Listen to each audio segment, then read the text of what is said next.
¿Cómo están? Bienvenidos a una nueva edición de Informe Diario. Los saluda Carla Chocano. Revisemos a continuación los titulares de hoy.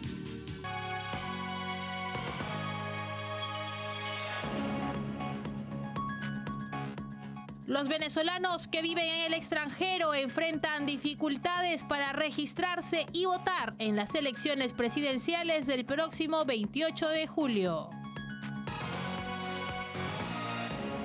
En Venezuela, la líder de la oposición, María Corina Machado, afirmó que todavía hay tiempo para sustituir al candidato presidencial. En Ecuador se ha revelado información crucial sobre presuntos vínculos entre el narcotráfico y el expresidente izquierdista Rafael Correa. El ministro de Defensa de Francia, Sébastien Lecornu, anunció un nuevo paquete de ayuda a Ucrania en respuesta a los continuos bombardeos por parte del régimen autoritario de Vladimir Putin. Comenzamos con el desarrollo de la información contándoles que los venezolanos que viven en el extranjero enfrentan dificultades para registrarse y votar en las elecciones presidenciales del próximo 28 de julio. Estas acciones antidemocráticas suceden a medida que se acercan los comicios. Pese a las dificultades, la diáspora venezolana muestra voluntad de participar en el proceso democrático, exigiendo transparencia y presionando por unas elecciones justas, aunque el régimen de Maduro no dé señales de permitirlas. A medida que Venezuela se prepara para las elecciones presidenciales del 28 de julio, venezolanos alrededor del mundo reportan dificultades para registrarse y votar, en un contexto de represión constante y maniobras de la dictadura para evitar un proceso democrático. Manifestaciones desde Buenos Aires hasta huelgas de hambre en Madrid evidencian la creciente frustración entre los ciudadanos venezolanos en el exterior, quienes acusan a los consulados de obstaculizar su registro electoral. Con aproximadamente 5.2 millones de venezolanos, predominantemente opositores al régimen actual, habilitados para votar en el extranjero, la falta de criterios uniformes y la escasa información oficial se traducen en confusión y descontento. Jesús Delgado, de la organización Transparencia Electoral, denuncia estas barreras como sistemáticas, sugiriendo una posible falta de directrices claras del Consejo Nacional Electoral hacia los consulados. El régimen de Maduro atribuye los retrasos en el proceso de registro a las sanciones internacionales, parte del discurso de la dictadura para ocultar sus intenciones de mantener en el poder al chavismo. La comunidad internacional y organizaciones de derechos humanos expresaron su preocupación por los impedimentos que enfrentan los venezolanos para ejercer su derecho al voto. Este escenario se desarrolla sobre el telón de fondo de una crisis sin precedentes generada por el chavismo, que ha empujado a casi 8 millones de venezolanos a migrar desde el 2014, según la ONU, en busca de mejores condiciones de vida. A pesar de las adversidades, la diáspora venezolana muestra una fuerte voluntad de participar en el proceso democrático.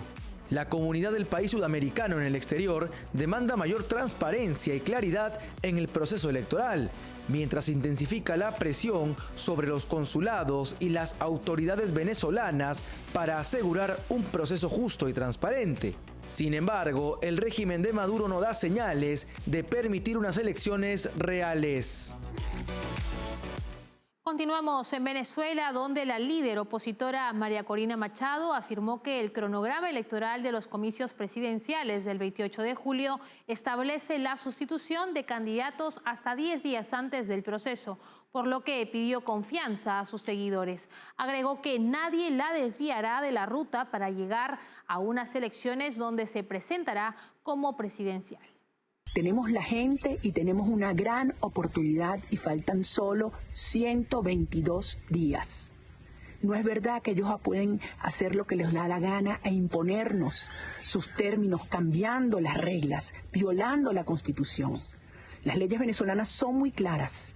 Tenemos hasta 10 días antes del 28 de julio para sustituir el candidato. Y la pelea es peleando, y ahora es que hay tiempo.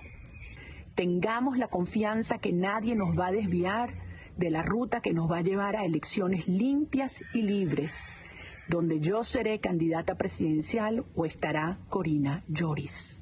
A los partidos de la unidad que se han mantenido fieles al mandato del 22 de octubre, mi reconocimiento. La historia será implacable con quienes lo traicionen. Y en otras noticias, el presidente argentino Javier Milei tuvo fuertes palabras en contra de los presidentes de Colombia y México, Gustavo Petro y Andrés Manuel López Obrador, a quienes criticó duramente. Sus comentarios reflejan la firme postura de Milei contra el socialismo del siglo XXI y su rechazo a líderes con un pasado beligerante como Petro. En una entrevista para CNN, el presidente argentino Javier Milei hizo referencia al pasado beligerante de Gustavo Petro, presidente de Colombia y de izquierda radical. Milei calificó a Petro de terrorista y también tachó al presidente mexicano de ignorante. Estos comentarios han provocado que Colombia decida expulsar a varios diplomáticos argentinos, esto pese a que Petro ha llamado antes fascista a Milei y lo ha comparado con Adolf Hitler. La diferencia radica en el pasado de Petro, pues es un excombatiente del grupo beligerante colombiano M-19. Esto es especialmente relevante porque el presidente colombiano tiene una política abierta de negociación con grupos guerrilleros y criminales en Colombia en busca de una supuesta paz. Ahora, las declaraciones de Milei han generado el rechazo de Gustavo Petro, pero la forma frontal del presidente argentino es clara y marca distancia con el socialismo del siglo XXI, con líderes acostumbrados a atacar sin restricción, pero no a recibir estos ataques. Así, Milei continúa marcando su posición a nivel internacional. Milei argumentó que bajo el liderazgo de izquierda de Petro, Colombia podría deteriorarse y asemejarse a países como Venezuela y Cuba, refiriéndose a ellos como escenarios de carnicería y cárcel insular respectivamente. En la entrevista, Milei también arremetió contra Andrés Manuel López Obrador, el presidente mexicano que forma parte del mismo frente de Gustavo Petro. Así, Milei marca una posición firme en contra de los líderes del socialismo del siglo XXI. Asimismo, el presidente argentino Javier Milei planteó una clara postura contra la dictadura de Nicolás Maduro, mostrándose a favor de aplicar sanciones diplomáticas contra la dictadura chavista. Milei afirmó que el régimen de Maduro ha convertido al país en una carnicería debido a las continuas violaciones a los derechos humanos. Además, el mandatario libertario aseguró que Maduro es el peor líder de América Latina. Por ello, pidió que los países de la región también se sumen a su propuesta de solicitar sanciones contra la dictadura venezolana. Desde que el gobierno de Javier Milei asumió la presidencia el pasado 10 de diciembre del 2023, Argentina ha manifestado su rechazo a las acciones represivas del régimen venezolano de Nicolás Maduro, contrastando la posición complaciente del gobierno anterior, liderado por el kirchnerismo y el peronismo. Con esta postura, Argentina evita mantener relaciones diplomáticas con gobierno y regímenes que promueven el socialismo del siglo XXI. Nos vamos a Ecuador, donde se ha destapado una conexión significativa entre el narcotráfico y el expresidente Rafael Correa, según revelaciones durante la audiencia del caso Metástasis. Marcelo Lasso, excompañero de celda de un narcotraficante, declaró que este mantenía conversaciones con Correa sobre la liberación del ex vicepresidente Jorge Glass. Los testimonios, que incluyen detalles sobre la relación entre criminales y políticos, han generado una profunda inquietud sobre la corrupción en las altas esferas del poder ecuatoriano. En Ecuador se ha revelado información crucial sobre presuntos vínculos entre el narcotráfico y el expresidente izquierdista Rafael Correa. Durante la audiencia para recibir los testimonios anticipados de los testigos protegidos del caso Metástasis, la primera declaración fue ofrecida por Marcelo Lasso, quien fue compañero de celda y confidente del fallecido narcotraficante Leandro Norero. El caso Metástasis es un proceso judicial penal en Ecuador, donde la Fiscalía General del Estado ha formulado cargos contra políticos, jueces, fiscales y abogados por su supuesta implicación en actividades relacionadas con el narcotráfico. Lazo afirmó que Norero mantenía conversaciones con el expresidente ecuatoriano y prófugo de la justicia, Rafael Correa. Según el testimonio, Norero y Correa discutían la liberación del ex vicepresidente Jorge Glass, quien está prófugo y actualmente se refugia en la Embajada de México en Quito tras ser condenado por corrupción. El testigo detalló que Daniel Salcedo, condenado por corrupción en los hospitales públicos y vinculado al caso Metástasis, junto a Norero, tramitaban la liberación de Glass con fines políticos. Además, reveló que Norero se refería a Correa como Mashi, un término quichua que significa compañero y que fue acuñado por el expresidente mientras estaba en el cargo. También se reveló que el usuario de Correa con el que se comunicaba con Norero era RC5, una referencia a las siglas y números del movimiento Revolución Ciudadana. Estos testimonios han sacudido al país sudamericano y plantean interrogantes sobre la naturaleza de las relaciones entre el crimen organizado y la clase política en Ecuador, así como el alcance de la corrupción en las altas esferas del poder. Es momento de cumplir con la primera pausa comercial. Regresamos enseguida con más.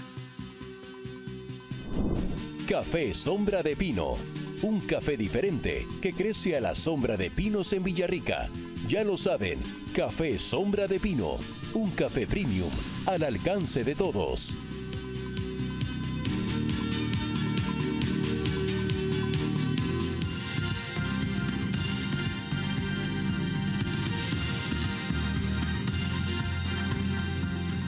Continuamos con más en Informe Diario. Nos vamos esta vez al Medio Oriente, donde las Fuerzas Armadas de Israel anunciaron la eliminación de Ismail al-Sin, alto mando de Hezbollah.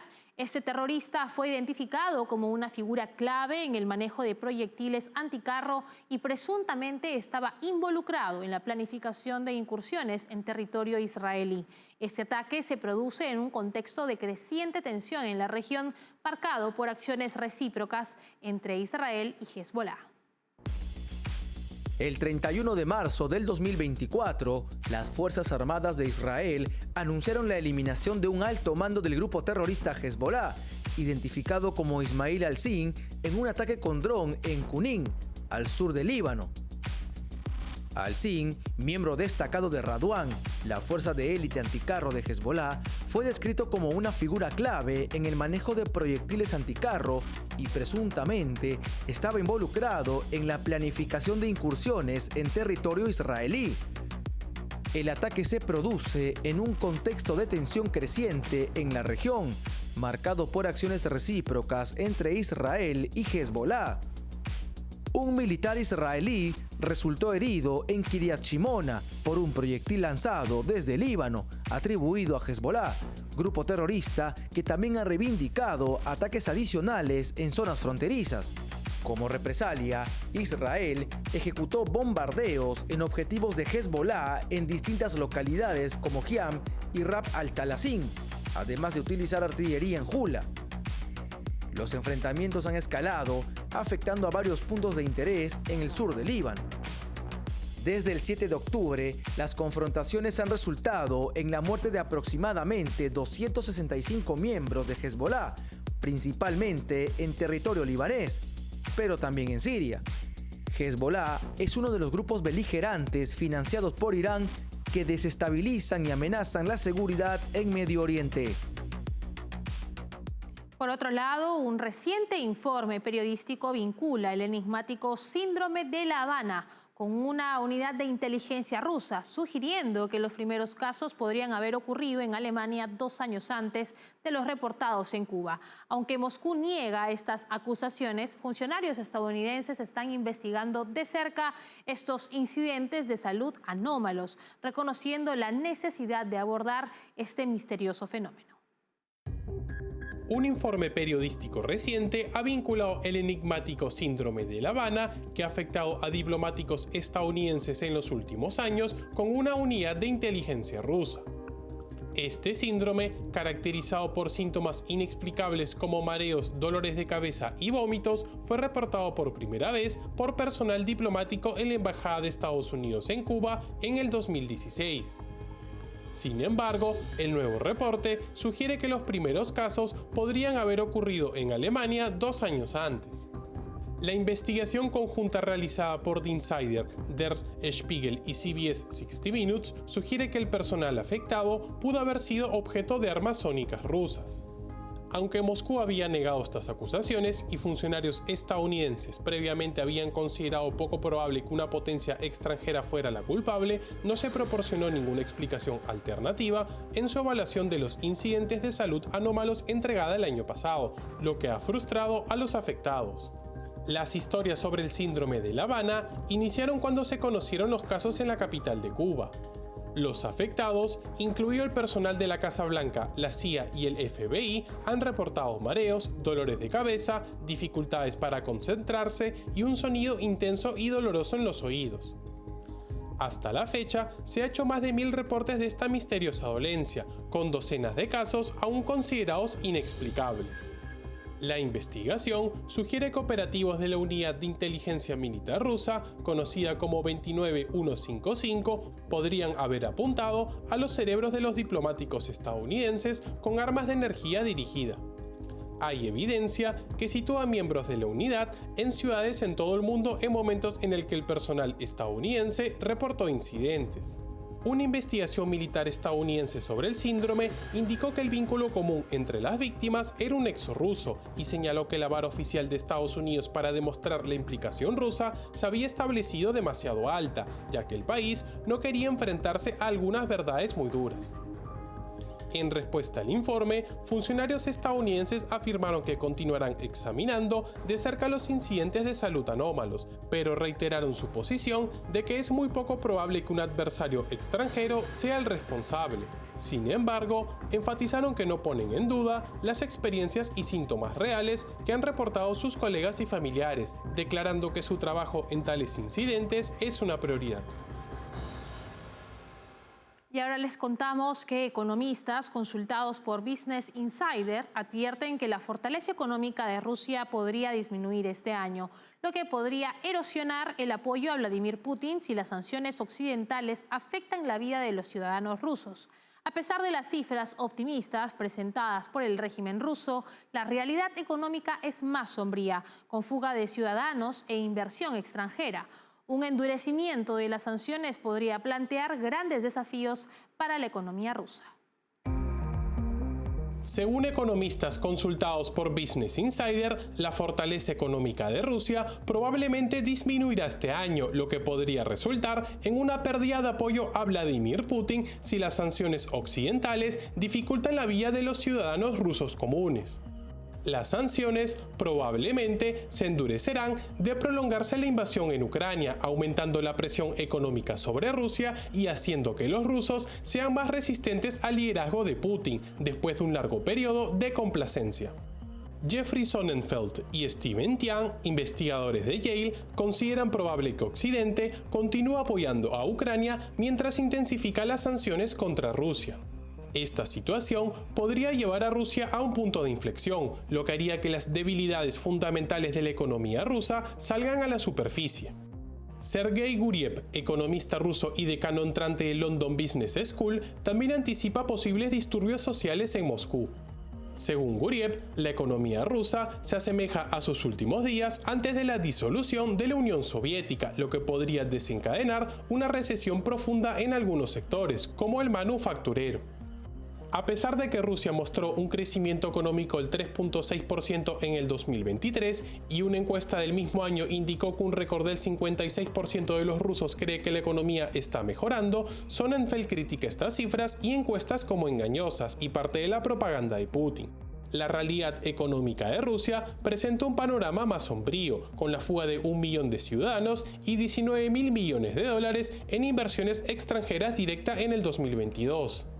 El gasto militar robusto ha sostenido la economía de Moscú, pero es probable que esta tendencia no dure mucho tiempo. Un endurecimiento de las sanciones podría despertar a los ciudadanos rusos a la realidad económica del país, especialmente si Occidente decide sancionar commodities rusos más allá del petróleo, como el acero y el cobre. La infraestructura civil de Rusia se está deteriorando y la inflación se mantiene alta, lo que indica una disminución en el nivel de vida. Guriev señala que, aunque es poco probable que la economía rusa se desmorone por completo, la inflación y el crecimiento restringido representan grandes desafíos para Moscú, resultando en una dolorosa reestructuración económica. Y en otras noticias, el ministro de Defensa de Francia, Sébastien Lecornu, anunció un nuevo paquete de ayuda a Ucrania en respuesta a los continuos bombardeos por parte del régimen autoritario de Vladimir Putin. Esta asistencia incluirá cientos de vehículos blindados y misiles antiaéreos destinados a fortalecer la capacidad de defensa del ejército ucraniano.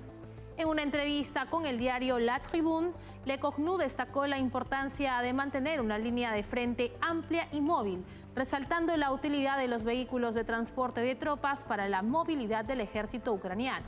A pesar de que Francia está modernizando su flota de transporte con modelos más avanzados como el Grifón, el ministro aseguró que los modelos antiguos seguirán siendo funcionales y serán entregados en grandes cantidades en los próximos años. Además de los vehículos blindados, Francia proporcionará más misiles antiaéreos similares a los sistemas de defensa antiaérea Patriot suministrado por Estados Unidos. También se están desarrollando municiones operadas a distancia para entregarlas a Ucrania. El gobierno francés busca fortalecer su industria de defensa local para satisfacer las necesidades de su propio ejército y mantener el apoyo continuo a Ucrania. Entre las medidas consideradas se encuentran la activación de requisiciones y la imposición de prioridades militares en la manufactura, con el objetivo de garantizar un suministro continuo de equipos de defensa a Ucrania. Es momento de separarnos por unos instantes. Volvemos enseguida con más en Informe Diario. Café Sombra de Pino. Un café diferente que crece a la sombra de pinos en Villarrica. Ya lo saben, Café Sombra de Pino. Un café premium al alcance de todos.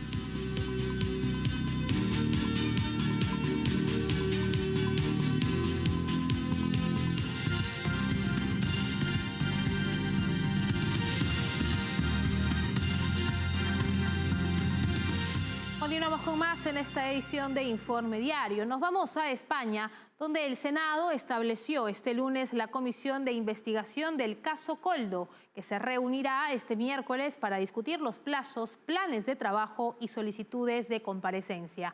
Javier Maroto, vicepresidente segundo de la mesa de la Cámara Alta, introdujo la sesión constitutiva, anunciando la conformación de la comisión y los encargados de dirigir sus labores. La propuesta de integrar la mesa de la comisión fue aprobada por consenso, aunque Esquerra Republicana de Cataluña y Partido Nacionalista Vasco se abstuvieron en este trámite. Eloy Suárez, del Partido Popular, presidirá la comisión, acompañado por Salvador de Foronda, Pilar Zamora Bustamante e Inmaculada Hernández Rodríguez, todos del PP, además de Antonio Póveda del PSOE. Una vez constituido el órgano de gobierno de la comisión, Suárez comunicó que el miércoles se reunirá para iniciar los trabajos de investigación. Además, también anunciaron que solicitarán que comparezca la presidenta del Congreso de Diputados, Francina Armengol, quien también está involucrada en el caso.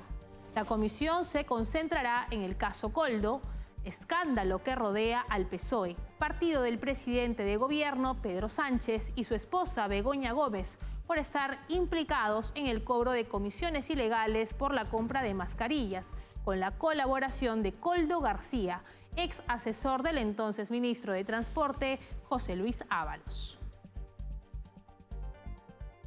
Y justamente en España, el Partido Popular incluirá a la presidenta del Congreso, Francina Armengol, en la lista de comparecientes en la comisión de investigación del caso Koldo que se ha constituido en el Senado y no descarta que citar al jefe del gobierno, Pedro Sánchez. El portavoz del PP, Borja Semper, ha anunciado la citación de Armengol en la rueda de prensa posterior a la reunión del comité de dirección de su partido. Tengo que anunciarles también que vamos a solicitar la comparecencia de la señora Armengol en la comisión de investigación que se va a constituir hoy en el Senado. Y para que responda, en su condición hoy de tercera autoridad del Estado, de su papel y de por qué supuestamente abrió las puertas a una trama que se forró con el negocio de las mascarillas en lo peor de la pandemia. ¿Por qué no reaccionó? Y por qué sigue sin dar explicaciones. Las tendrá que dar ante la Comisión de Investigación del Senado. También les recuerdo que el día 9 comienza la Comisión de Investigación en el Parlamento Balear, donde la señora Armengol también tendrá, junto a otros miembros de su gobierno, tendrá que ofrecer las explicaciones que se niega a dar de motu propio. Y tengo que decirles que, aunque el gobierno no quiera, y aunque el gobierno se rebele ante ello, y aunque el Partido Socialista se resista, todo se va a acabar sabiendo. Vamos a ir conociendo, semana tras semana, información derivada del sumario. Vamos a ir conociendo, día tras día, detalles y la implicación real de quienes tuvieron responsabilidades políticas y hoy tienen altas responsabilidades políticas también en el Gobierno de España. Por eso una recomendación al Gobierno y a los miembros del Partido Socialista es que lo cuenten antes de que se lo pregunte un juez y lo tenga que contar ante un juez. Es que den explicaciones antes de tener que hacerlas ante comisiones de investigación, porque que a nadie le quepa ninguna duda, todo se va a acabar sabiendo. Alguna información será por goteo y otra será como un chorro, pero se va a acabar sabiendo y, como es natural, los españoles vamos a tener toda la información. Hasta aquí llegamos en la presente edición de Informe Diario. Recuerden que para obtener más información, escaneen el código QR que aparece en este momento en sus pantallas. No se olviden que estamos en www.grupotvl.com. Síguenos también en Twitch como TV Libertad. Escúchanos a través de Spotify como TVL en español y suscríbanse a nuestro canal de YouTube, donde podrán encontrarnos como TVL en español. Será hasta mañana. Permiso.